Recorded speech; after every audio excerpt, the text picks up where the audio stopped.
wake up and realize. Hey, how you doing out there? It's your brother Chris Harris here at Open Doors, and we're back again with another great topic, with another great episode. Before we get started, I need you to hit that subscribe button if you haven't done so already. So each time here at Open Doors, we drop an episode, it will come right to you. All right, let's get started. I want us to dive in to this story in Detroit, Michigan, the Naziah Harris story. I'm sure many of you have heard about this story, but today we're going to talk about it. I've been following the whole case of Naziah Harris, this young girl, and the horrendous details in regards to her disappearance, the horrendous detail in regards to what we perceive as her murder. And I just want to talk about it because I believe there were failure on all sides when it comes to Naziah Harris. When I think about this story, it angers me. But I just want to talk about it today because there are some things that we need to discuss. But as we get started, I want to play this quick video and then we'll come back and jump right into it, okay?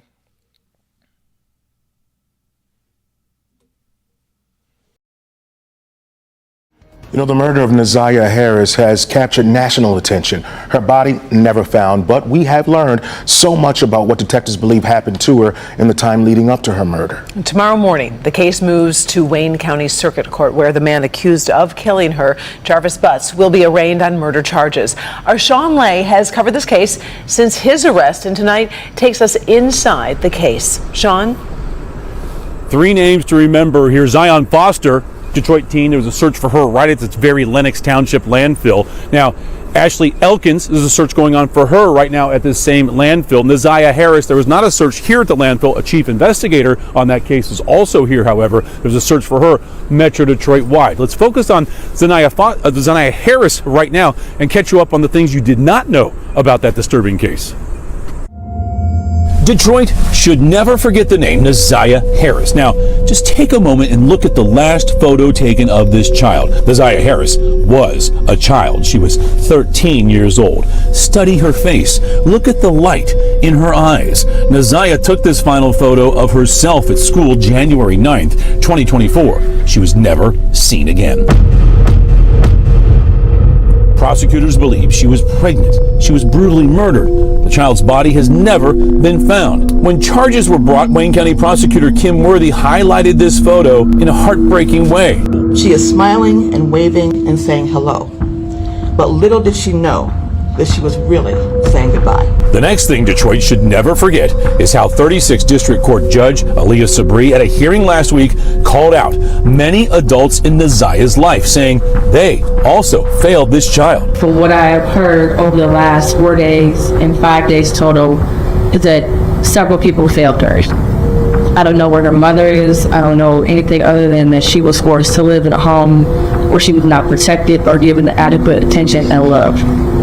But Judge Sabri went further about how family members and Detroit also failed this little girl before she even mentioned the name of the man sitting in front of her, Jarvis Butts, the man at the center of a 5-day hearing. Bit by bit, prosecutors here worked to connect the dots that Butts allegedly abused Naziah over a long period of time sexually, allegedly controlled her life. Prosecutors say Butts got Naziah pregnant, and the judge said she believes all of the evidence shows Butts allegedly tried to abort the pregnancy himself. But the judge says she believes Butts injured Naziah and then murdered her. He intentionally killed her and tried his best to cover it up. But without finding Naziah's body, investigators focused on Butts, and they had to find his cell phone. Butts told police he had nothing to hide and told police to go through his phone. Things in my phone, y'all have possession of my phone. Take a look at it, go through it. So I don't know what that's about. I don't know why she said. Apparently, Butts was right. There was nothing linking him to abusing or killing Naziah on his cell phone, but that's what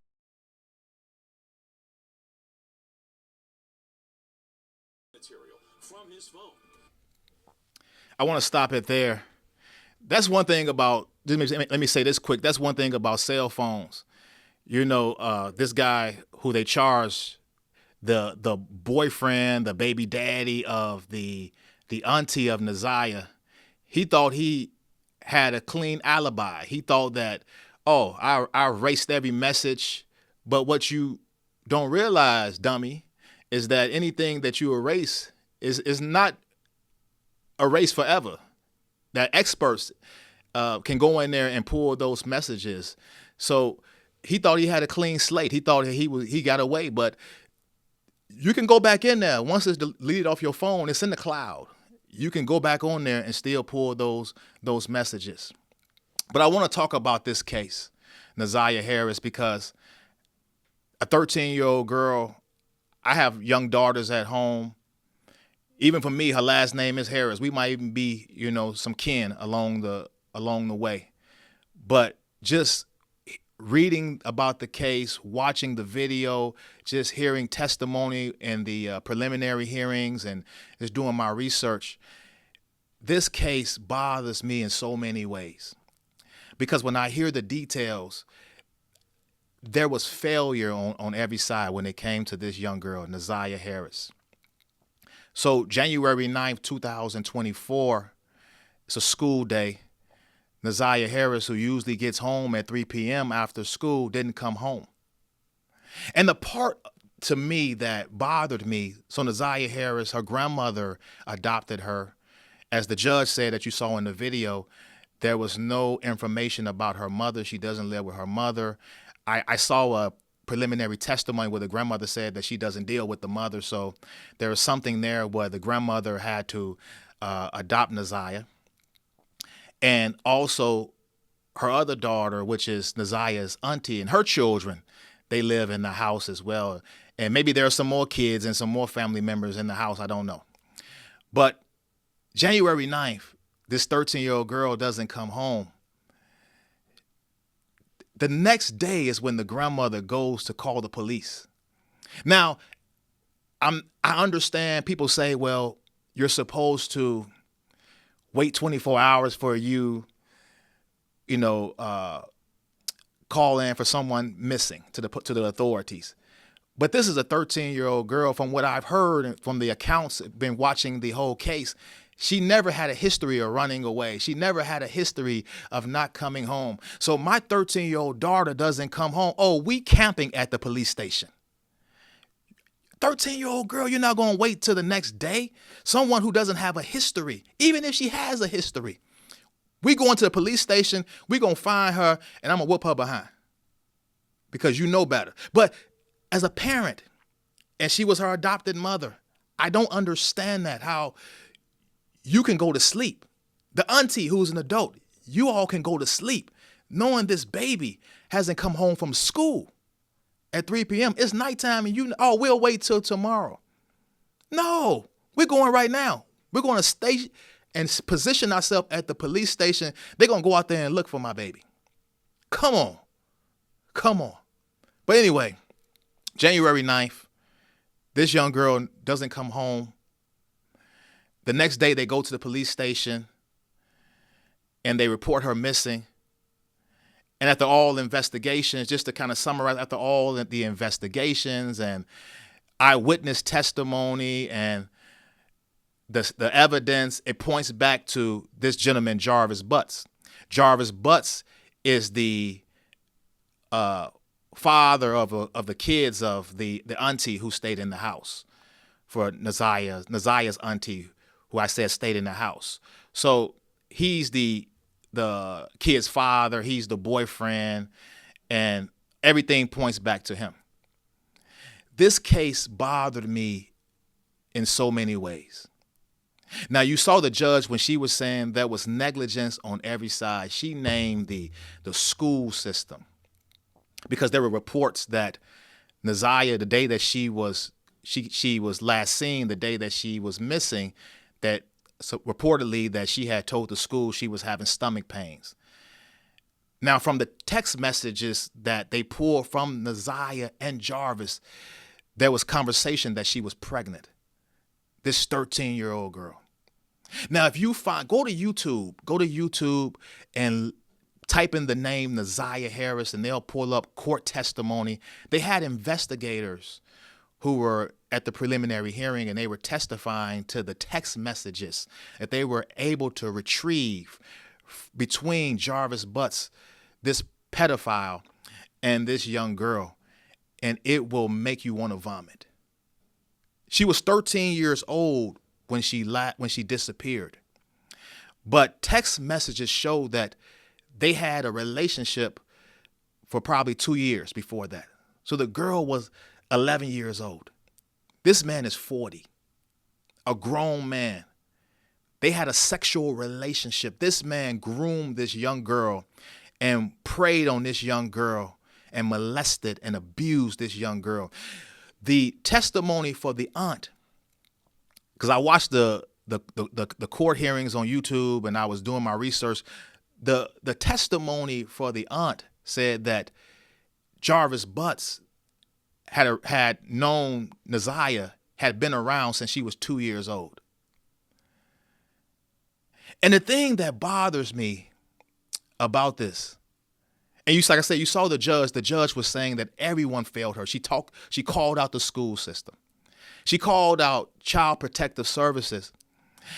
Come to find out, when it comes to Jarvis, other family members had made claims of sexual abuse in regards to Jarvis to children in the house that Neziah lived in, the family that Neziah was a part of. There were other family members who went to CPS, who went to Child Protective Services before all this happened to make claims of abuse to Jarvis Butts. They investigated, it was unfounded several times. So she threw them, she put them out there and said, CPS, you failed her. And then she went on with the family. And that's what I want to talk about, the family. Because I was doing my research on this guy. This guy came into the house and had been around Neziah since she was 2. And this pedophile, I'm going to keep calling that, that's what he was.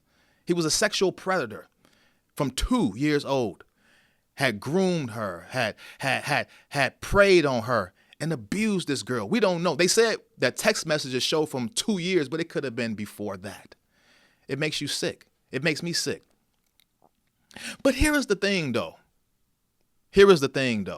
And this is where I really want to start this conversation. Here is the thing, though.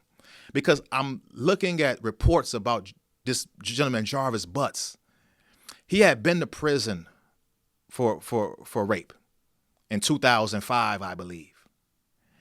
There were other reported charges against him for sexually abusing 2 other kids, where report says one of the kids had contracted chlamydia.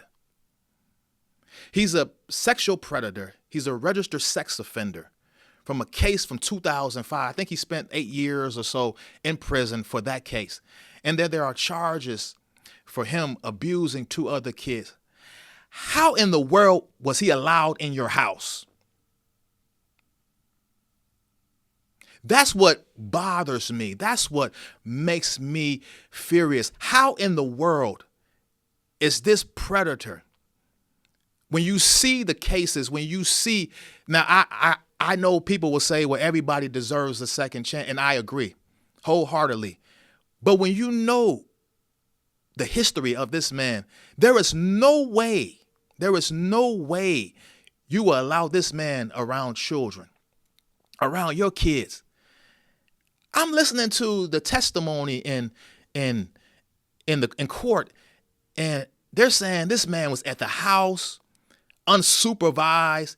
He's taking showers in the house. He's walking through the house. He's hanging with the kids. How in the world did this guy who has this record allow around your kids? That's a big negligence by the family. That's a violation by the family. Come on now. There's no way with his record, with his history, with the accusations, not including the him being in prison, but the accusation, which they all knew about the other 2 kids. There's no way he's going to be around any kids in my family, any kids that I know. Come on now. How could you let this happen? How could you let this happen? And then they said that he was asking for Neziah. There were times where he would ask for Neziah and his daughter, who's the mother is the aunt, to come up to he worked at an auto shop. He ran an auto shop with a business partner. He would ask for Naziah and his other daughter to come up there and help him. What are they helping you with? What are two young girls going to help you with at an auto shop? What are they doing? Come on. That's come on. That doesn't raise red flags. The family failed this girl. And I want to speak to the aunt. Because the aunt, and the problem, let me speak to my women today. Let me speak to my women. The problem I have, ladies, listen to this. I need you to look yourself in the mirror. And this is why I need you to stay there about 30 minutes, an hour, whatever it takes to know that you're valuable. Because a lot of you ladies accept trash. A lot of you ladies accept the bottom of the barrel as if the only thing that you qualify for is the bottom of the barrel. There is no way that this auntie should be dealing with this guy. You had 2 kids by this man. And then you knowing his record, knowing his history, got this man in your house around your children. We don't even know if he did anything to your children and your niece.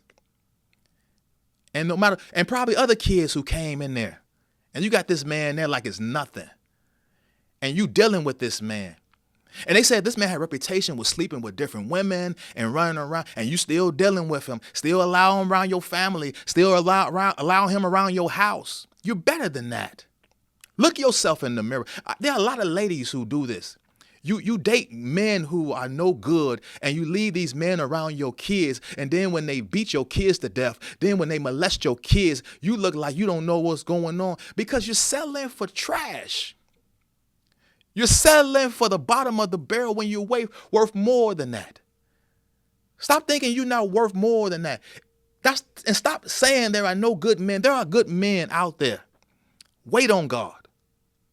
God will send you a good man. God will send you the right man. Stop settling for the bottom of the barrel. She failed her niece. The grandmother. Another thing, let me say this, because I don't know how many kids were in the house. I don't know how old the grandmother is. Let's talk, ladies and gentlemen. Grandma's too old to be taking care of these kids. Grandma's too old. Let's talk, family. Grandma's too old. I knew a family where a grandmother was taking care of kids of her daughter. Her daughter was a drug addict. Now, I understand it. You know, grandma wants to keep the kids together. Grandma is there. Sometimes grandma just do it for the check. Let's be honest. I've seen that. Grandma just do it for a check. But I seen a grandmother that I knew, she had all these kids in the house. And the problem is grandma is old. Grandma got her own medical problems, her own health issues. She's not as elusive. She's not as flexible and fluid as she used to be. So grandma can't keep up with these kids. These kids running the streets. These kids are doing their own things while living in grandma's house. And we say grandma's responsible, but grandma too old. Grandma is too old to be raising these kids. So that brings me to my point. It's time for us to step up and raise our own kids. Her mother, Naziah's mother, failed. Where was the mother? Where was the daddy? It's time for us to be parents and raise our kids. Because grandma is too old. Big mama is too old. Medea is too old to be raising our kids. Let's put it out there. She paid her dues already. You open your legs. Brothers, you inserted it in her. You went ahead with that 5 minutes of pleasure or whatever it is. You need to step up then and be ready for what comes after that. It makes me mad. It makes me mad. You ain't got no problems opening your legs. You ain't got no problems laying down. But when it comes to what comes after that, oh, grandma, you know, big mama, I need you. Big mama, I need you. It's time for us to step up and raise our children. It's time for us to protect our children. There's a saying that it takes a village. Even if it's not your child, protect these babies. It's time for us to protect our children because there are predators out there. There are sick individuals out there. And they're predators. That's what predators do. They prey. They prey on the vulnerable. They prey on the weak. They prey. That's what they do. They're moving around. What was the devil doing? God said, where have you come from? To and fro. back and forth across the earth. That's what predators do. They move back and forth, seeking whom. As the Bible said, he's like a roaring lion, seeking whom he may devour. That's what predators do. They seek whom will be the next prey. But it's time for us to raise our babies because we're letting our babies down. We're letting our babies down. They let Naziah down. There was no way this man should have been in that house. There was no way this man should have been around that family. There is no way the auntie should have been dealing with this man. She should be ashamed of herself. I pray healing over the family. I pray that they will get the justice that they're seeking. And I pray that God will comfort them and lead them through this journey. But there were a lot of missteps. There were a lot of negligence with this poor girl. This poor girl.